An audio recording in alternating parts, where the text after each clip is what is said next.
carries some truth to it. Sometimes the Ethereum roadmap for rollups actually pushes us to build and accelerate in that different direction.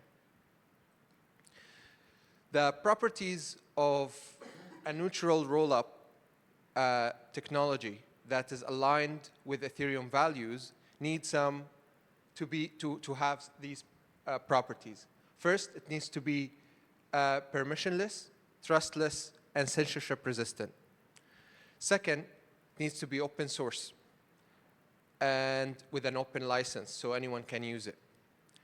Third, it needs to be operatable by anyone. Doesn't need to be a data center or a certain entity that operates this technology.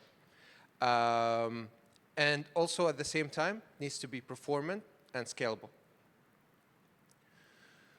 Introducing Surge. That's why we came up with Surge, which is a based rollup template that can be used and that showcases Nethermind's client performance. It has 4 properties. It is stage 2 from launch. It is based. It depends on ETH only, and it's gigagas. I'll talk about each one and what it means. Stage 2 means that if you deposit any funds into this rollup, there is no way the operators of this rollup will be able to steal those funds as long as because they can't really upgrade the smart contracts except after a very long period that would allow you to exit if there is a need, which is said to be 30 days. And this increases the security of the funds, meaning the claim about multi-sigs is not true. It is based, that means that sequencing is happening through the Ethereum L1 validators. And anyone basically can also propose blocks and prove them themselves. There is no centralized sequencers. So it is decentralized. Additionally, we only use Surge. We only use ETH for bonds, for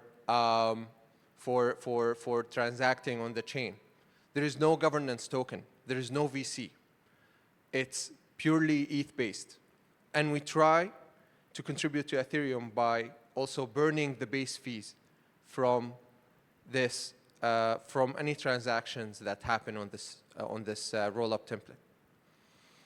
Also, it's gigagas, meaning you can reach a throughput of 1 gigagas per second or more with the performance of Nethermind client without any issues.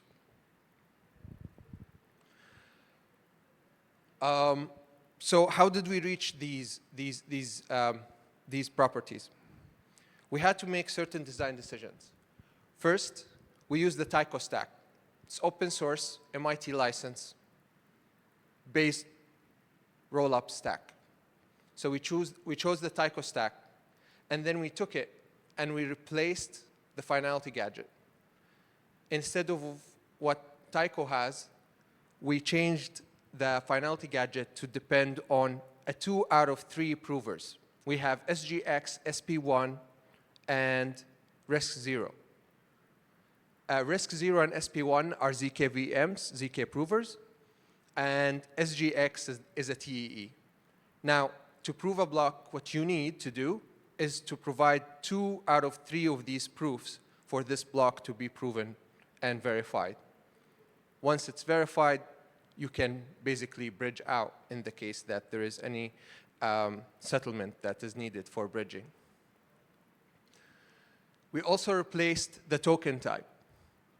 So, and that is needed for the bond. So for Tycho, you need to supply Tycho tokens for the bond.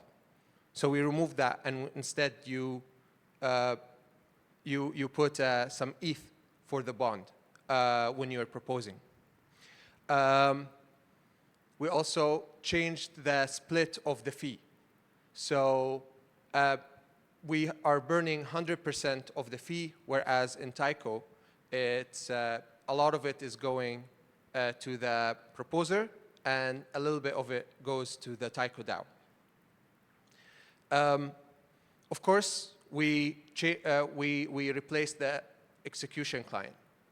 And the execution client, then Nethermind client, the execution client for Tyco Stack, they use normally Tyco Geth, but we replaced Tyco Geth with using the Nethermind client with the Tyco integration. And then the last step was to add extensive documentation for how to operate the chain, how to launch your own DevNet and Rollup on top of it, and how you can even operate the live testnet, if there is one. So what can you do with Surge today? Well, you can go to the website and check out what we're doing with Surge. You can also see what we're planning to do and the future roadmap. You can operate any component of the Surge testnet that is live right now by yourself at home or on any machine. It's completely permissionless. And you can deploy, as I said, your own rollup if you wanted to. You can just go to the docs website, and you will find guides on how to accomplish that. Extensive guides. Last, you can check out the code, which is available on GitHub, fully open source. All of the repositories are available. And last, you also can go to the bridge and bridge some testnet ETH and try things out on Surge. Transact, deploy some dApps, play around with GigaGas, see how it goes.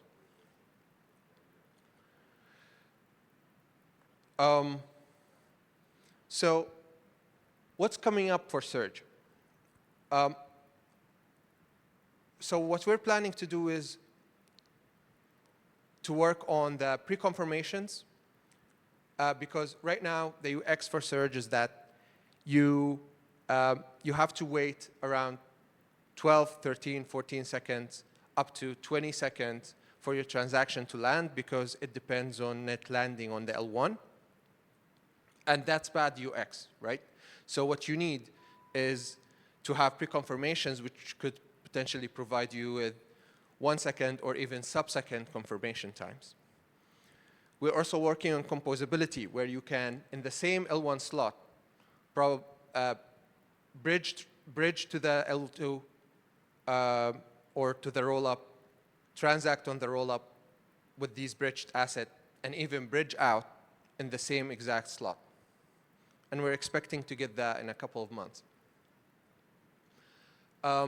We also are thinking about a better fee structure where the L2 fees actually represent the actual L1 cost for proposing blocks on the L1. And you can get a better UX based on that.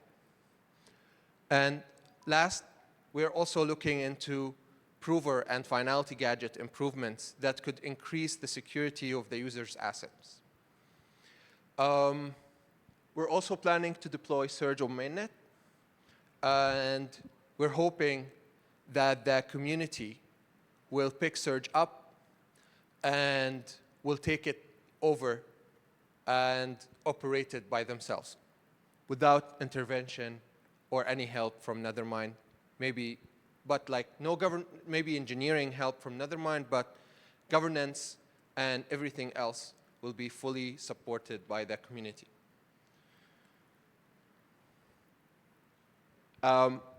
So this is a little bit technical. We're going to move into the finality gadget. So what we have right now is that we have every block needs 2 out of 3 provers, as I said. But the improved finality gadget, as displayed here, says you need at least one TEE prover, which is SGX or TDX, which we are working on developing with Nethermind, and one ZK prover, RISC-0 or SP1. And if you can't get, so this new finality gadget says you need to have both. So TEE, either one of them, and ZK, either one of them. And if you can't get both, what you can do, for example, because of a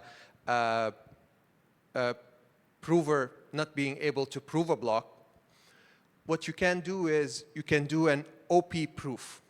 So you submit a single proof for your block, and it starts a cycle where it waits for 7 days to see if there is any contradicting proof to this one, which would eventually then be finalized, or someone would actually contradict this proof, and you would end up, in most cases, also being finalized. But there is some cases where you need to wait for 2 proofs, TE and ZK, that are matching to be able to finalize a block. And these are when there is a fault in one proof system where the proof is contradicted by the same proof system later on. And that means that there's something wrong. And we need to wait for a third proving system that can help adjudicate. We still don't want any Security Council or multisig to intervene in the finality gadget. Their role is to only be able to upgrade in the case that something goes wrong with one of the provers, and the upgrade needs certain conditions to be an on-chain provable bug. Otherwise, this upgrade is not allowed. So, what does Ethereum, what does community takeover of Surge once it's deployed on mainnet looks like? There is an initiative by the community. It's called Ethereum R1. It's basically a new Rollup project trying to align with Ethereum Rollup neutral infrastructure. It is fully donation funded. There will be no VC funding or private funding, and only ETH contributions. It will be also an Ethereum public good, where the DAO is control of all of these funds, and it supplies the engineering team of Ethereum R1 with funds to continue development. And it's replaceable by design, so there should be no proprietary governance, or it should be like anyone should be able to take over in the case that there is a need for taking over by the community. Yeah. And this is not announced yet officially. This is coming up soon, probably by the beginning of May. There will be a donation, there will be a website, and there will be like a link for donation for the community. Whoever donates becomes part of the DAO that basically governs this, participates in governance of this rollup. And that's all from me. If you have any questions, I'm happy to answer them.